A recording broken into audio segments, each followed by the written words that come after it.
In a dimly lit room filled with ancient scrolls and gold candlelight, built with the finest stones and marble floors, King Solomon aged weary, eyes filled with regret. He sits alone at a table, writing with a trembling hand.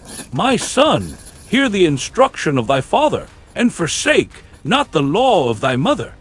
For I have known greatness and ruin, wisdom and folly. And now, in the silence of age, I write that others may see and live, learning from the fountain of my experience. A young man mid-20s, energetic and charming, walks through a busy market, eyes wide with ambition. He watches the rich traders with admiration. From the palace walls, a tired king watches, picking interest on the young man. He points at him from his balcony, then he writes, "There is a way which seems right unto a man, but the end thereof are the ways of death." He watches as a fierce-looking man approaches him and said, "If you want more than crumbs, come find me when the sun sets." The strange man said. Solomon noticed as the young boy heart gladdened. Excited, he shook hands with him, like he had found a savior. "More than crumbs, I want the whole table," he screamed. The king observed the two as they walked through the market. His eyes gleamed with a mix of excitement and trepidation, as the stranger's words painted a vivid picture of wealth and freedom. The desert sun beat down on them, casting long shadows that seemed to stretch and twist like the stranger's words. "Join me," the stranger said, his voice low and persuasive. "We'll target the wealthy merchants who travel these desert roads. You'll gain riches, respect, and freedom."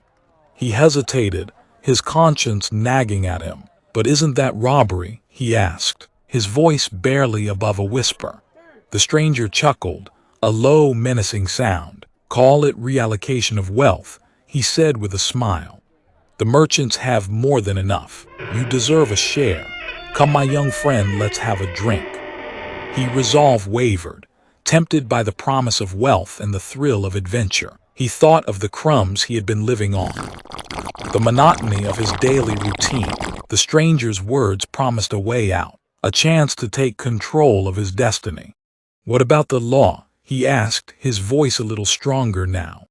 The stranger's smile grew wider. "We operate outside the law," he said, "but we're not mindless thieves. We have strategy, skill, and protection." His eyes locked onto the stranger's, searching for any sign of weakness or deceit. But all he saw was confidence, a sense of certainty that was both captivating and terrifying. With a sense of recklessness, he nodded. "I'm in," he said, the words tumbling out of his mouth like a promise. As he made his choice, Solomon watched from the palace wall, his eyes filled with a deep sadness. He knew the path he was taking, the dangers that lay ahead, so he wrote on his scroll, My son, if sinners entice you, do not consent. If they say, Come with us, let us lie in wait for blood. Let us ambush the innocent without cause. Let us swallow them alive like Sheol, and whole like those who go down into the pit. We shall find all precious goods. We shall fill our houses with plunder. Throw in your lot among us. Let us all have one purse. My son, do not walk in the way with them.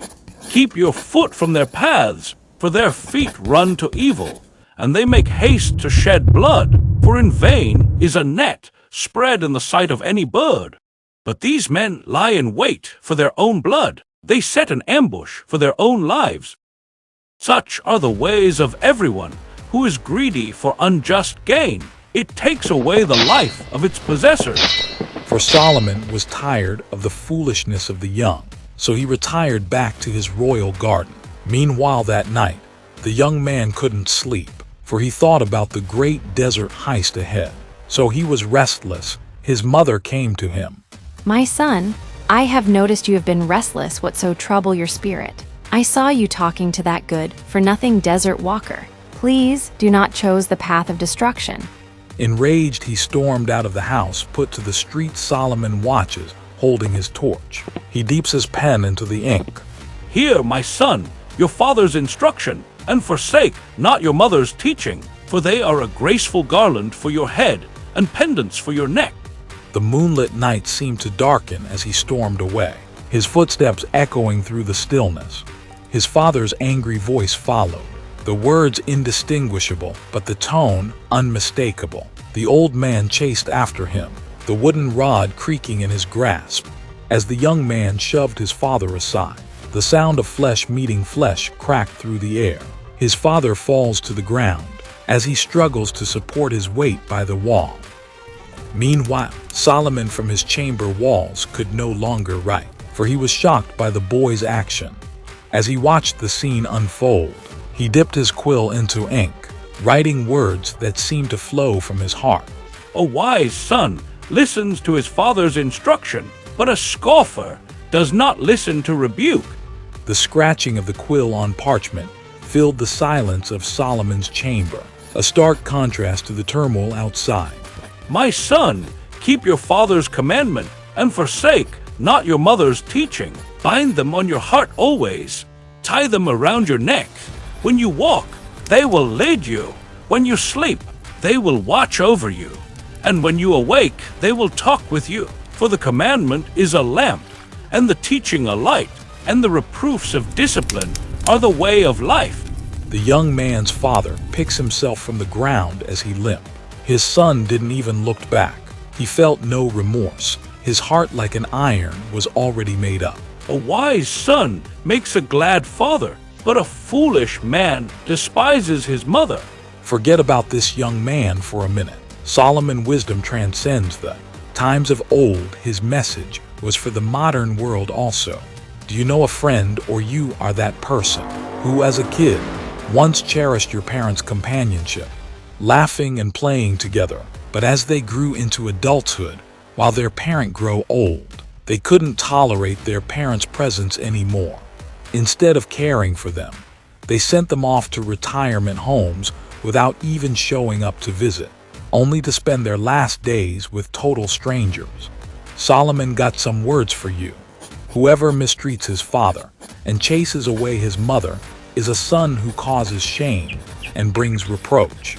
Listen to your father who gave you life, and do not despise your mother when she is old. The wisest man to ever live is telling you to keep your parents around the family in their old age.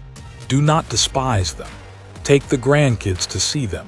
Every chance you get, for they is a lot of wisdom to learn from those behind the time.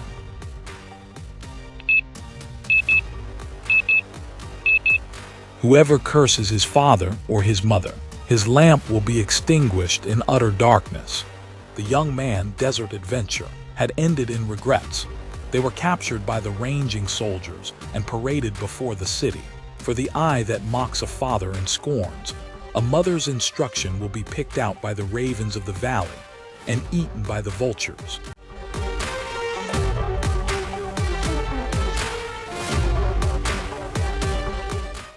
Solomon shook his head in regrets for the path the young man had chosen. He knew soon the young man will stand before him in judgment, and the law has no emotions, and so he went asleep. The next day, King Solomon walks on the beautiful garden walls, accompanied by his favorite scribe. Then his attention was drawn to a young man on the street once more. He called out to his scribe as he pointed to him. At the window of my house, I looked down through the lattice. I saw among the simple, I noticed among the young men, a youth who had no sense. He was going down the street near her corner, walking along in the direction of her house at twilight, as the day was fading, as the dark of night set in. Then out came a woman to meet him, dressed like a prostitute and with crafty intent. She is unruly and defiant. Her feet never stay at home. Now in the street, now in the squares, at every corner she lurks. She took hold of him and kissed him, and with a brazen face she said, "Today I fulfilled my vows, and I have food from my fellowship offering at home." All at once he followed her like an ox going to the slaughter, like a deer stepping into a noose, till an arrow pierces his liver, like a bird darting into a snare, little knowing it will cost him his life. Now then, my sons, listen to me. Pay attention to what I say. Do not let your heart turn to her ways or stray into her paths. Many are the victims she has brought down. Her slain are a mighty throng. Her house is a highway to the grave, leading down to the chambers of death. Perhaps Solomon saw this day. He is advising you to flee from all form of sexual immorality. With the rise of OnlyFans stars, in recent times, the wisdom of Solomon is still echoing from the curtains of time. Yes, he definitely saw the future. He knew of the moral decadence that will befall mankind when he wrote, "My son, keep my words and store up my commands within you. Keep my commands and you will live. Guard my teachings as the apple of your eye. Bind them on your fingers. Write them on the tablet of your heart. Say to wisdom, you are my sister, and to insight, you are my relative." Just then Solomon was reminded that it was day 700, and he was yet to spend some time with his 700th concubine. So he walks away still wondering, what will be the fate of the foolish young man? Solomon took a trip to the countryside to see the fields. He noticed a diligent worker toiling in the field despite the drizzling rain, while others rested, while others indulged in drink and tales of past glories. This man persisted in his labor. Solomon observed with keen interest, reflecting on the wisdom of hard work and diligence. So he wrote on his scroll, "Lazy hands make for poverty, but diligent hands bring wealth." So viewers, how diligent are you in your daily endeavor? The wisest man is speaking to you. Have you been letting procrastination hold you back? Think how things would have been much better if you had put in the work. Well, it's never too late to start. Those who work their land will have abundant food, but those who chase fantasies have no sense. Proverbs 12:11. The soul of the sluggard craves and gets nothing, but the soul of the diligent is richly supplied. The plans of the diligent lead to profit as surely as haste leads to poverty. Proverbs 21:5. The day of harvest came and the man had enough to sell, and his storehouse was filled. Solomon, when he saw the satisfactory on his face, hastily wrote, "Whatever your hand finds to do, do it with all your might. For there is no work or thought or knowledge or wisdom in Sheol, to which you are going." Ecclesiastes 9:10. Sow your seed in the morning, and at evening let your hands not be idle, for you do not know which will succeed, whether this or that, or whether both will do equally well. Years went by.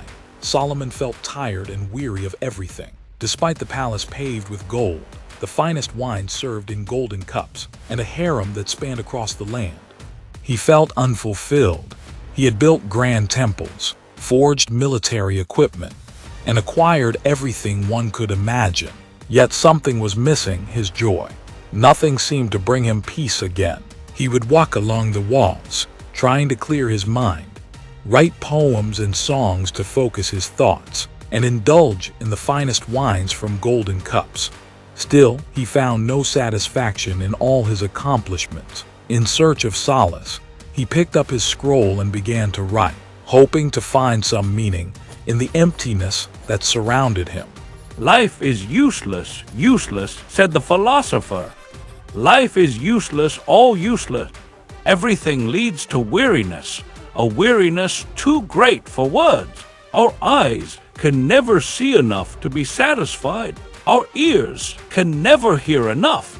I determined that I would examine and study all the things that are done in this world. God has laid a miserable fate upon us. The wiser you are, the more worries you have, the more you know, the more it hurts. We leave this world just as we entered it, with nothing. In spite of all our work, there is nothing we can take with us. Ecclesiastes 5:15. It isn't right. We go just as we came. We labor trying to catch the wind, and what do we get? So I realized that all we can do is be happy and do the best we can while we are still alive.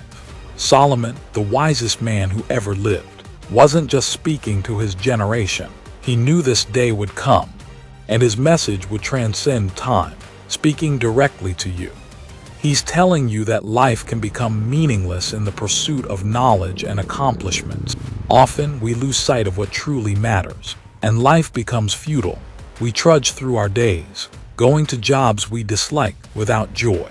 But Solomon's wisdom urges us to pause, focus on the present, and find joy in the little things. Our time on earth is short, and despite accumulating possessions, we'll leave this world just as we entered it, with nothing. With the time we have, the family and friends God has given us, let's choose to live in joy. Years went by.